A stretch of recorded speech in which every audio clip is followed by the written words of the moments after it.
জয় গোপাল, শুভ দুপুর, শুভ গণেশ চতুর্থী। তো দেখো আজকে খুব সকালে ঘুম থেকে উঠেছি, জানো 5:30টায় ঘুম থেকে উঠেছি। সমস্ত কাজকর্ম হয়ে গেছে, মেয়েকেও ডেকে নিয়েছি, কেননা মেয়ে 7:30 থেকে পড়া রয়েছে। তো উঠে পড়াশোনা করলো, আমি সমস্ত তরকারি কেটে থালা বাসন মেজে ভাত ডাল বসিয়ে দিয়েছি। আর বসিয়ে দিয়েছি পেঁপে আলুর তরকারি। আজকে রান্না হবে পেঁপে আলুর তরকারি, টমেটো দিয়ে ধনে পাতা দিয়ে ডাল, আর ভাত তো বসিয়েই দিয়েছি। তো চা খাবে সবাই, মেয়েকে হরলিক্স করে দেবো, তো চাটা বসিয়ে দিলাম। আমি খাবো লিকার চা, আর মেয়েকে একটু হরলিক্স গুলে দিলাম, মেয়ে খাবে হরলিক্স। তো সবারটা তো রেডি করতে হবে। আজকে 7:30টার মধ্যে সবার চা খাওয়া হয়ে গেছে, তো সবাইকে চা করে দিলাম। সবাই মিলে একসাথে বসে চা খেলাম, তারপরে আবার রান্নাঘরে চলে গেলাম। এদিন এক একটা দিন না খুব ভালো যায়, কিন্তু মনে অনেক দুঃখ কষ্ট থাকলেও সেগুলোকে দূরে সরিয়ে রেখে ভালো রাখার চেষ্টা করা যায়, করতে হবে, তাই না? তো ভেন্ডিরও তরকারিটাও বসিয়ে দিয়েছি, ডাল হয়ে গেছে, আর একটুখানি না করবো চাউমিন।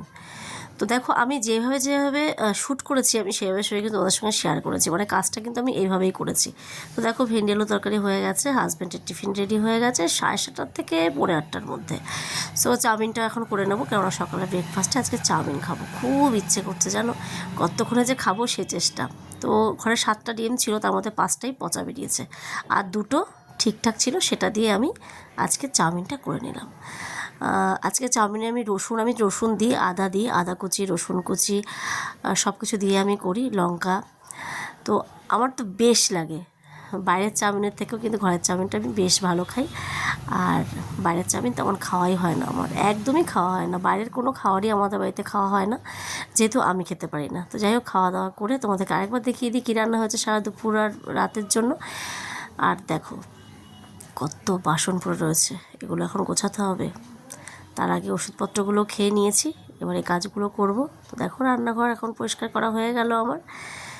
সো এরপর মেয়ে দেখো আজকে গণেশ বাবাকে আঁকছে। আমার গণেশ ঠাকুর কিন্তু প্রতিষ্ঠিত, তোমাদেরকে দেখাবো। আজকে সময়টা যেহেতু কম, ভিডিওটা অনেক বড় হয়ে যাবে, তার জন্য আমি সম্পূর্ণটা কোনো কিছু দেখাতে পারবো না। তো মেয়ে এখানে গণেশ ঠাকুর আঁকছে, সেটা গ্রুপে শেয়ার করব, যে আঁকা শেখে সে ড্রয়িং স্কুলের গ্রুপে শেয়ার করব। আর এদিকে দেখো মেয়ে এঁকে উঠে দেখো গোপাল সোনাদেরকে সুন্দর করে গুছিয়ে গাছিয়ে নিয়েছে পুজো দেবে বলে।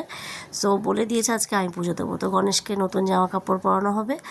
আর এই যে গণেশ বাবার জন্য মিষ্টি চলে এসেছে, অনেক কিছু আয়োজন করতে পারলাম না, পরিস্থিতি যেমন তেমনভাবে চলতে হবে। তো যাই হোক, মেয়ে এখন পুজো দিতে বসে গেছে, ভিডিও ছাড়তে একটা দেরি হয়ে যাবে বলে আমি আর বড় ভিডিও করলাম না। তো তোমাদের সঙ্গে অবশ্যই আমার গণেশ বাবার ভিডিও শেয়ার করবো। শুভ দুপুর।